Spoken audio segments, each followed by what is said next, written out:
everyone, and welcome to the fifth episode of Join Us at the Table. My name is Albanie, and I'm studying environmental studies and public health, and I work for the Center for Food Innovation and Entrepreneurship. Hi, I'm Emily Petermann, and I'm studying environmental studies at Santa Clara University. I also work for the Center for Food Innovation and Entrepreneurship. And today we have the privilege and honor of speaking with chef and owner of G-Love Restaurant, Garrett Benedict. Garrett, would you mind telling us about yourself and your journey in the food and restaurant scene? Yeah, not at all. So I started cooking when I was 14, and it's the only job I've ever had. I've always worked in this industry, in restaurants specifically, and yeah, starting off as a young kid up in Alaska. That's where I was born and raised. There weren't a ton of really top-notch restaurants up there, but I started off just the first couple years helping out in prep, really just doing like menial tasks, bottom of the rung, not very skilled labor in any way. And then kept working in restaurants throughout high school. And then I ended up going to the Culinary Institute of America. That was in St. Helena, California, in the Napa Valley. And that was kind of a launching pad for me in terms of my career. The caliber of restaurants in Napa it's kind of unbelievable how many really, really talented chefs and just amazing restaurants are all around that area. And I was very, very fortunate to work for a couple of these chefs that are, among the best chefs in the entire US. And this was back when I was 20, I was 20, 21 years old. So going from that point, graduating culinary school a couple years later, I bought a 73 VW bus and fixed it up and toured around the US for about 6 months. And the whole point of that was really for me to cook in as many different cities that I possibly could. And so I took the chance to kind of visit all of my culinary school classmates around the country and ended up cooking at about 35 different restaurants over the course of 6 months. From San Diego, New Orleans, New York City, Montreal, back through the Midwest, all the way back up to Alaska again. And so after that point, I've been pretty nomadic. It's one of the things that you can really afford to do as a cook. You can basically go anywhere and find work. And so I've cooked in Philadelphia, New York City, Portland, Oregon, most recently.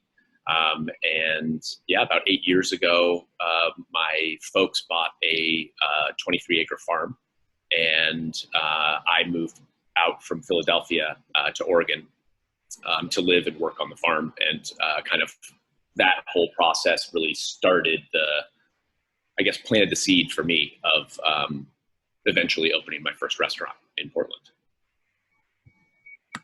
Nice. That's such a crazy story. It's so incredible and truly inspiring. So you came up with this revolutionary idea of the reverse steakhouse. Can you tell us what this means and how G-Love is different from other farm-to-table Portland restaurants? Yeah, so reverse steakhouse is a concept that is, I don't know if it's revolutionary, but I think I'm the first person to have named it as a reverse steakhouse and really kind of conceptualized what that means. So basically, the whole focus of G-Love is vegetables. That's our main focus. About 75% of the menu are either vegetarian or vegan dishes. And then we still serve meat, fish, poultry, whatever the other various proteins are. But we serve those in 4-ounce portions, as we call them, quote unquote, side dishes. So it's basically the opposite of eating at a steakhouse. Steakhouse, you go, you pick your steak, and then you pick, what do I want? I want grilled asparagus, and I want sauteed spinach. At G-Love, we really kind of flipped the script on that and put the vegetables as the star, and then kind of relegate the meat dishes to side dish status. Absolutely. And I know, so your experience on the farm and then owning a restaurant, how has that changed your perspective on the food system? And then have you changed any of your eating or buying practices because of this experience? God, that's a really good question. I think the biggest thing that changes for me with having such a close relationship with the farm is our emphasis on buying local as much as we possibly can. It's so easy these days as a chef to call up your, enormous produce purveyor company that they stock everything under the sun, and you can get whatever you want, whenever you want, any time of year. There's no seasonality. You can pick whatever you want. And, it's all of these items are getting flown and shipped all the way across the world to satisfy consumer demand. And so I think for me, the biggest thing is kind of fighting against that, because it just doesn't make sense. It just doesn't make sense to be using peaches in the middle of February, even though the peaches are grown in Mexico and, they're perfectly ripe peaches. They're in season in Mexico. But why would I buy peaches in February when I could buy a different fruit that's grown locally and has a way, way, way smaller carbon footprint? The consumer demand and the kind of chef-driven demand for all of these tropical ingredients and, ingredients from really far-flung places, it's kind of detrimental if you look at, the environmental aspects of it. And you start to kind of realize that you really need to adjust your approach to just this very, very small radius. So we try to buy everything that we possibly can locally. There's some things that's just not possible. Olive oil, for instance.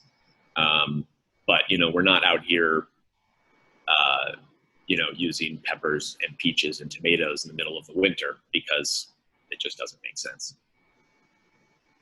Yeah, that's such a good point. I love how you highlight the environmental impacts, and it's awesome that the locally grown food movement has been gaining so much attention, and I think that's amazing that GLove highlights it. So moving on to talk a little bit about our current times, how has COVID-19 changed things at GLove, and what are some of the changes that you've had to make? Well, it's kind of difficult to overstate the impacts that COVID-19 has had on the restaurant industry in general, and GLove in particular. When this is early March, we're in Portland, Oregon, and when this first started developing, and we were starting to see hotspots in Seattle, hotspots in New Rochelle and New York, and you could kind of see that things were starting to go down this road towards some type of closure. And in the last 2 weeks during that time frame, when it was kind of all in the news, but nothing had really shut down yet, our business tanked. We went from doing 130, 140 people on Friday and Saturday nights to doing, I think the last Saturday that we were open, we did 32 people.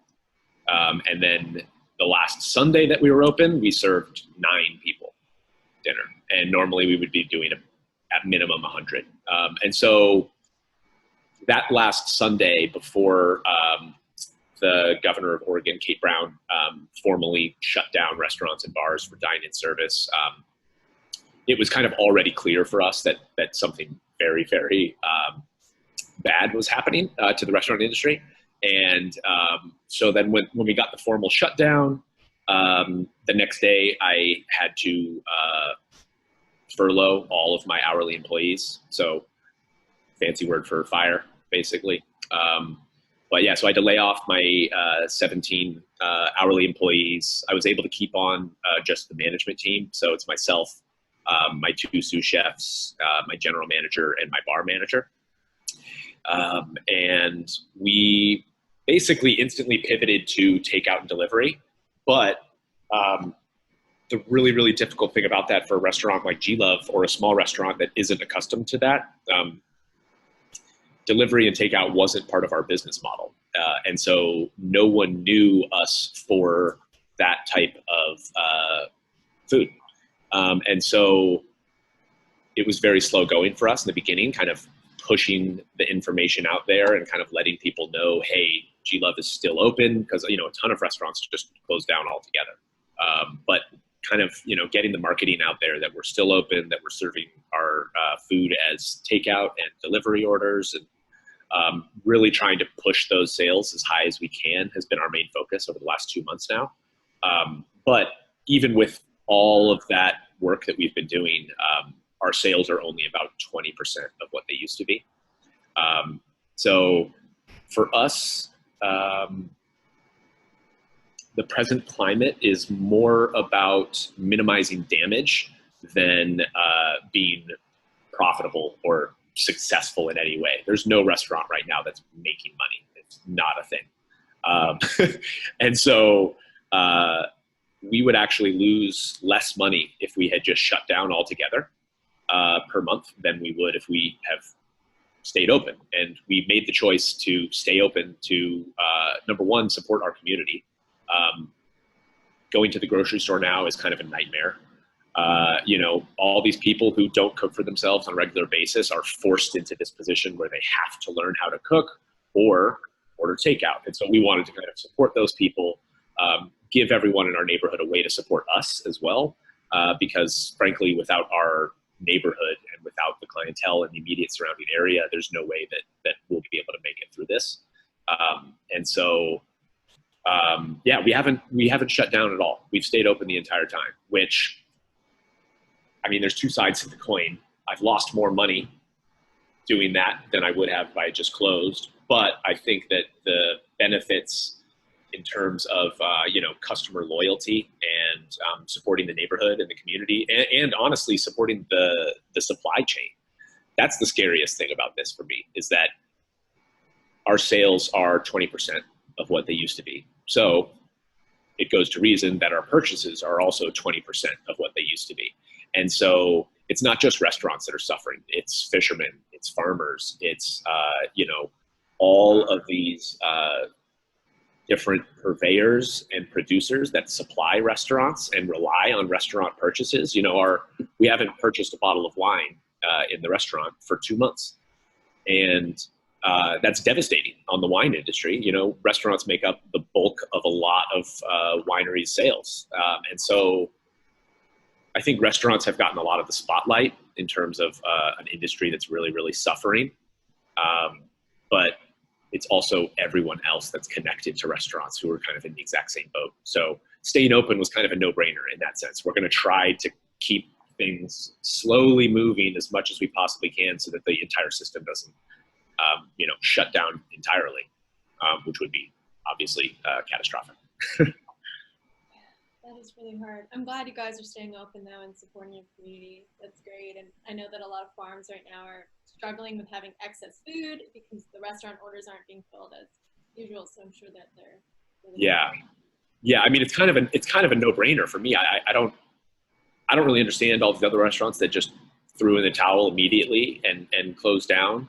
It would be one thing if my employees were not comfortable being at the restaurant and dealing and interacting with the public on a daily basis. But we've had multiple conversations about that, took a vote, essentially, kind of show of hands between myself and the rest of the management team. And we all just felt that it was really, really important to stay open and kind of keep, fostering that sense of community in any way that we can. Yeah. And I checked out your takeout menu, and if I lived in Oregon, I'd be getting your takeout. That's great. And we heard that you recently reached out for help contacting Oregon's Governor Kate Brown regarding the guidelines for reopening restaurants. Mm-hmm. Would you mind shedding some light on these guidelines and explain what they mean for restaurants like G-Love? Yeah, so it's a really, really difficult tightrope that elected officials are currently walking, I think. Restaurants on one side cannot operate at 50% capacity. Let me rephrase that. They cannot operate profitably or even have any hope of breaking even at 50% capacity. And that's what we've seen not only in Oregon, but kind of all around the country in terms of different states looking at reopening the hospitality industry. That's not going to work. And the only thing that's going to do is slightly delay the inevitable demise and, closure of a massive number of restaurants in the United States. But the problem is, it would be wildly irresponsible if the governor said, okay, all restaurants in Oregon, just go back to how you were doing things before, no restrictions at all, because then that would be putting a ton of people's safety and, lives in jeopardy. And nobody wants that either. So it's this really, really tricky situation that we're in, where we have to find a way to balance the safety of our employees with the safety of the general public and our customers, but also find a way somehow to thread the needle and still be able to actually operate a business. And restaurants traditionally run on extremely, extremely tight margins. So if you're a restaurant owner and you have a 10% profit margin, you are a rock star. You're killing it. You're one of the most successful restaurants around. And so when you look at a 10% profit margin for a restaurant to be doing very well, what that instantly translates to is that the vast majority of restaurants operate on a 1 or 2% profit margin. And so restaurants kind of operate, in a sense, as a bit of a revolving door. The customers, if you go back in time to before coronavirus, before the shutdown, the customers that are paying for meals at G-Love are paying the restaurant's bills from about 2 weeks ago. And so it's this kind of ongoing system where we're making purchases and we don't need to pay those invoices or bills for about 2 weeks. And so when you have a break in the system and the wheel stops turning and we stopped getting new customers, it doesn't prevent the bills from still piling up from 2 weeks ago. So number one, all of these restaurants are in a huge bind just in terms of capital, working capital. And then number two, the idea of reopening at 50% capacity. A lot of people don't really understand this, but for us, reopening G-Love to regular dining will take anywhere from $15,000 to $30,000 for us to do. So it's not just something where it's a light switch and we come back in and we just turn it back on and we go back to the way things were. It's basically like opening the restaurant all over again, which is a massive capital intensive endeavor. And so it's a very, very precarious position that the entire restaurant industry is in right now. Right, absolutely. Well, thank you so much for sharing that with us. Yeah. I can only imagine how difficult it is for small business owners like yourself right now, but we feel for you and we wish you the best. Thanks.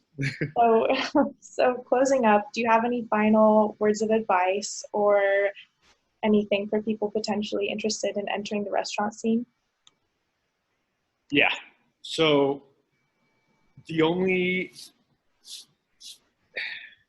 it's not easy. And so if you're thinking about becoming a chef or getting into restaurants in general, it better be something that you absolutely love and something that you're more passionate about than anything else in your entire life. Because if you don't hit that benchmark, you're not going to last. And you're going to bomb out of the industry and you're going to get burnt out and you're going to go change your career 3 or 4 years later. So for me, it's never been an issue. I've been cooking since I was 14. I've always loved cooking and being a chef, and it's the only thing I've ever wanted to do. And so that makes it so that in the tough times, you're able to fall back on that initial passion and use that as a source of energy and power to kind of move forward and sustain yourself when it seems like there's nothing positive anywhere. But I think that speaks more specifically to the current climate. Before all of this, if I were to rewind 4 months and give advice to somebody who wants to get into the restaurant industry, it would kind of be the same. Because frankly, as a chef, you work 14, 15, 16, sometimes 18-hour days. And that's not something that, if you're not absolutely in love with it, is going to be sustainable for anyone. I would never be able to work 16-hour days if I was a banker, because I would hate it and I would lose my mind. But I love cooking, and so it never feels like a sacrifice. And so really kind of searching into your soul on whether or not cooking is the one thing that you want to do more than anything else in life. I think that is kind of a defining factor for the people who end up making it in the long term in the restaurant industry versus those that don't. Well, and you were nice enough to give us a fun, easy recipe of split pea soup, and we linked that into the interview. So everyone watching, you guys should whip up your cooking skills and try it out. Awesome. Yeah, it's really good, and it's a perfect springtime recipe too. Peas are just coming into season now in the U.S., so yeah, it's fantastic. Great. Well, Garrett, thank you so much for taking the time and speaking with us today. Tea Love's mission and commitment to sustainability is inspiring, and we really wish you and the restaurant all the best. Of course. Thanks for having me. This has been fun.